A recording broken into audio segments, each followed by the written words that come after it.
ಭೀಮ ಮತ್ತೆ ಹನುಮನ್ ಕತೆ. ಕೌರವರು ಪಾಂಡವರನ್ನ ಪಗಡೆ ಆಟದಲ್ಲಿ ಸೋಲಿಸಿ ಅವರನ್ನು ರಾಜ್ಯ ಭ್ರಷ್ಟರನ್ನಾಗಿ ಮಾಡಿದರು. ಪಾಂಡವರು ದ್ರೌಪದಿಯೊಡನೆ ಅರಣ್ಯದಲ್ಲಿ ವಾಸವಾಗಿದ್ದರು. ಒಂದು ದಿನ ಗಾಳಿಯಲ್ಲಿ ಹೂವಿನ ಪರಿಮಳವೊಂದು ತೇಲಿ ಬಂತು. ದ್ರೌಪದಿಗೆ ಆ ಹೂವನ್ನು ಕಾಣಬೇಕೆಂದು ಆಸೆಯಾಯಿತು. ಭೀಮನಿಗೆ ಆ ಹೂವನ್ನು ತಂದು ಕೊಡುವಂತೆ ಕೇಳಿದಳು. ಭೀಮ ಪರಿಮಳದ ಬೆನ್ನತ್ತಿ ಆ ಹೂವನ್ನು ಹುಡುಕುತ್ತಾ ಹೋದ. ನಂತರ ಹೂವು ಹಣ್ಣುಗಳಿಂದ ಕೂಡಿದ ಒಂದು ತೋಟವೊಂದು ಸಿಕ್ಕಿತು.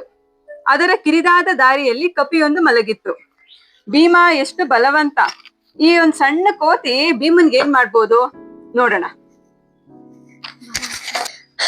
ಎಲೈ ಕಪಿಯೇ, ನನ್ನ ದಾರಿಗೆ ಏಕೆ ಅಡ್ಡಲಾಗಿ ಮಲಗಿರುವೆ? ಅತ್ತ ಸರಿ, ನಾನು ಮುಂದೆ ಹೋಗಲು ದಾರಿ ಬಿಡು.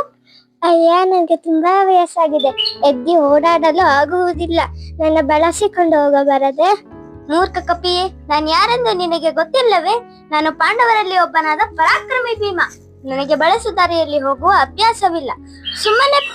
ಸುಮ್ಮನೆ ಪಕ್ಕಕ್ಕೆ ಸರಿದು ನನಗೆ ಜಾಗ ಮಾಡಿಕೊಡು, ಇಲ್ಲದಿದ್ದರೆ ನಿನ್ನ ಗತಿ ನೆಟ್ಟಗಿರುವುದಿಲ್ಲ.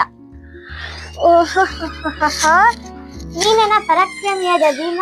ಕೇಳಿದೆ ನಿನ್ನ ಬಗ್ಗೆ. ಇಷ್ಟು ಪರಾಕ್ರಮಿಯಾದ ನೀನು ನನ್ನ ಚಿಕ್ಕವನ ಬಾಲವನ್ನು ಸರಿಸಿ ಹೋಗಬಾರದೆ? ವಾನರ, ನನಗೆ ಜಾಗ ಬಿಡ್ತೀಯೋ ಇಲ್ಲವೋ ಅಷ್ಟು ಹೇಳು, ಇಲ್ಲದಿದ್ದರೆ ನಿನ್ನ ತಲೆಬುರುಡೆ ಹಾರಿ ಹೋದಿತ್ತು. ನನ್ನ ತಲೆಬುರುಡೆ ಹಾರಿ ಹೋಗಿದ್ದು ಮಾತಿರಲಿ, ನನ್ನ ಬಾಲವನ್ನು ಸರಿಸಿ ಹೋಗುವುದು ನೋಡು. ನಾನಂತೂ ಮೇಲೆ ಏಳಲಾರೆ. ನನ್ನ ಕೈ ಕಾಲಲ್ಲಿ ಒಂಚೂರು ಶಕ್ತಿ ಇಲ್ಲ. ಇರಲಿ,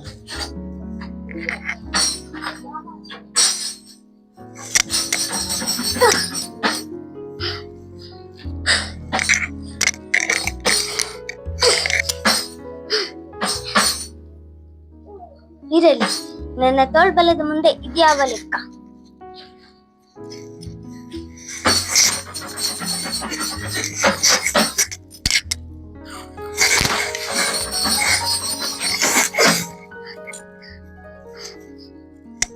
ಇದೆಂತಹ ಕೋತಿ? ಅಲ್ಲ, ಮಾಯಾವಿಯೇ ಇರಬೇಕು. ಎಲೈ ಕಪಿಯೇ, ನೀನ್ ಯಾರೆಂದು ಹೇಳು. ನಿನ್ನ ಮಂತ್ರವಿದ್ಯೆಯನ್ನೆಲ್ಲ ಬಿಟ್ಟು ನನ್ನ ಜೊತೆ ಯುದ್ಧಕ್ಕೆ ಬಾ. ನಾನ್ ಯಾರೆಂದು ತೋರಿಸುವೆ. ನೀನ್ ಯಾರು ಎಂದು ತೋರಿಸುವಿರಲಿ, ನಾನ್ ಯಾರು ಎಂದು ತಿಳಿಯಲಿಲ್ಲವೇ?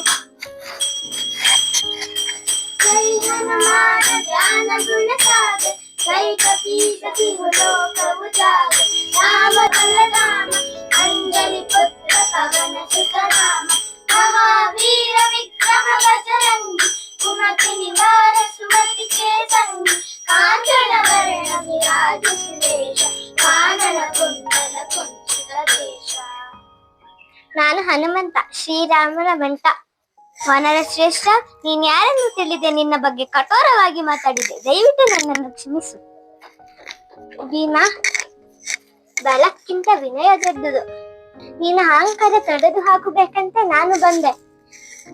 ಕುರುಕ್ಷೇತ್ರ ಯುದ್ಧದಲ್ಲಿ ನಿನ್ನ ರಥದ ಜ್ವರದ ಮೇಲೆ ನಾನಿರುತ್ತೇನೆ. ನಿನ್ಗೆ ಶಕ್ತಿ ಮತ್ತು ಧೈರ್ಯ ನೀಡುತ್ತೇನೆ. ಬಲ್ಲ ದೊಡ್ಡದು, ಆಗ ವಿನಯನ ಪರಮ ಬಲ.